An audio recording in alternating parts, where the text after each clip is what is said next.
It felt like it was only yesterday that I was in VRChat for the first time, trying to make friends and talking to random people. A lot of VR veterans keep telling me I'm barely scratching the surface of this game. If that's the case, at what point do you think you're in too deep?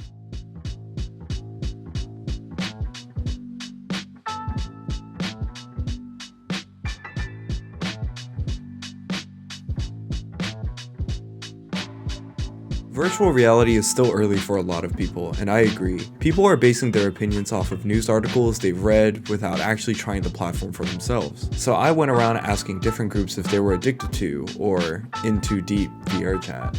I just find if you dig too far looking into people, don't Google your family, because I found my aunt's OnlyFans, and that was the worst.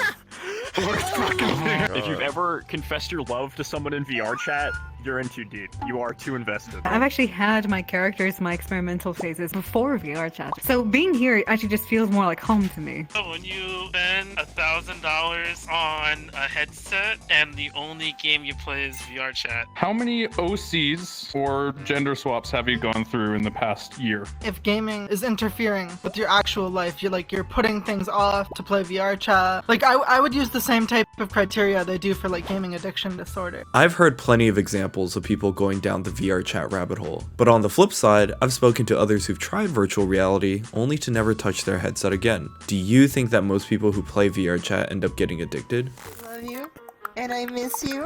I have nothing playing. I'm listening to the sound of my head being empty. Because I am addicted to this game. Even though I can work on myself in real life, there's HRT and stuff like that, I don't look anything like a girl yet. In the real world, they kind of feel not wanted, not loved. And they come here and they meet friends all over the planet. For some people, it's almost an escape. And it is. It's one thing to be like transformative for you as a person. There's the people who are just like toxic, cancerous. I have seen people that you can tell have spent way too much time in VRChat. And a lot of them end up standing in front of the mirror for hours. I have approximately 11,999.7 hours in VRChat. Holy Jesus. The .7. Oh my god. But like, sure. But like, you don't say they're addicted to it. You just say they need to like get a hobby. And a lot of it is because of just being in here for 16 plus hours a day at times. Like, it was worse back then. That's when it was like true. brand new and just like the most, what is this feeling, you know, kind of thing. And it breathes life into me even nowadays, and it's something that just has never gotten old.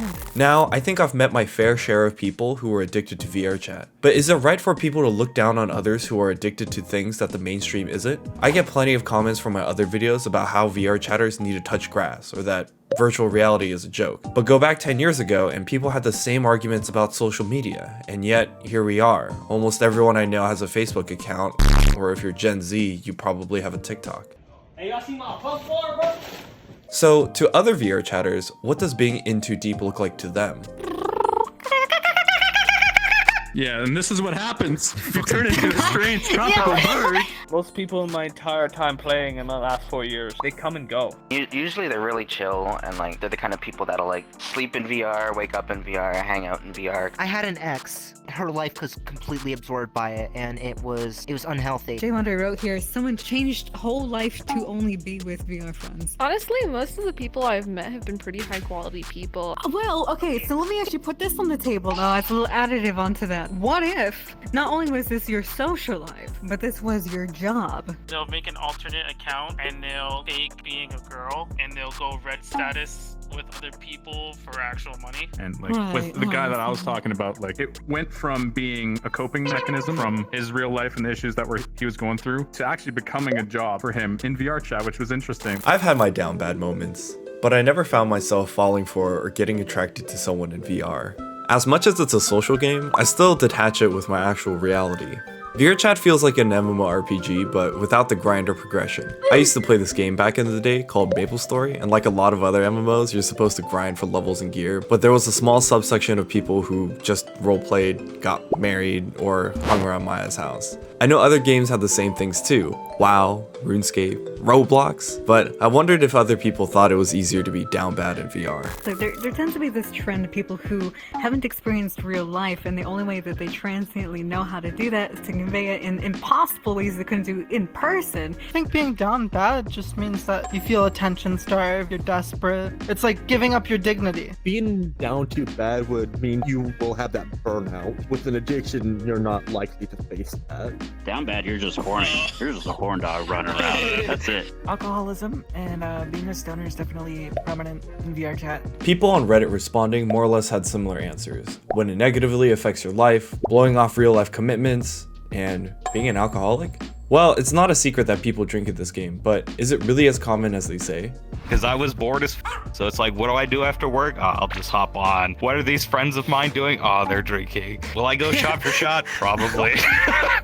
They've gone to the hospital a few times because of it, but I think without this game, they'd have no place to go. Without this game, they might have ended their own life already. It kind of becomes a downward spiral unless you're able to control it. I don't know if they're more than average or this game just kind of attracts them because it's something to do when you're drunk or high, but there's a bunch if you know where to look.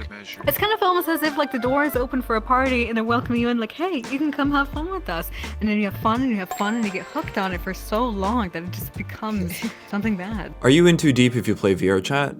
I don't think so. It feels like early internet. Everything feels niche because VR itself is niche. What I do know is that just like any other new experience, you have to be careful in how much time you give to it. Because like most things in life, without discipline or self-sacrifice, it's easy for you to get carried away.